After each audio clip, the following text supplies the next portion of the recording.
Jesse James naît le 5 septembre 1847 dans le Missouri, dans une famille de fermiers sudistes sympathisants des Confédérés.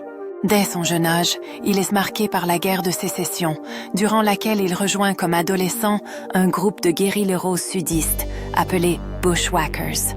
Il participe à des combats violents, dont la bataille de Centralia, où il est crédité de plusieurs morts parmi les soldats de l'Union. Après la guerre, sa ferme familiale est détruite par les troupes de l'Union, plongeant la famille dans la pauvreté et la dette. Jesse, avec son frère Frank, décide alors de se lancer dans une vie de hors-la-loi pour subvenir aux besoins familiaux, commençant par des braquages de banques dès 1868.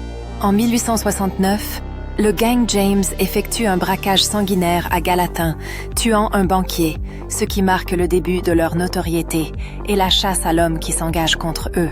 En 1873, face à une sécurité bancaire renforcée, Jesse et son gang passent au vol de train, s'attaquant notamment à un train près d'Adair, Iowa, provoquant la mort du mécanicien. Ces actions sanglantes attirent l'attention de la Pinkerton Detective Agency, qui tente en vain de le capturer. En 1876, le braquage audacieux mais raté de la ville de Northfield dans le Minnesota tourne au cauchemar. Plusieurs membres proches sont tués ou capturés. Leurs cousins, les frères Younger, sont condamnés à la prison à vie, tandis que Jesse et Frank s'échappent.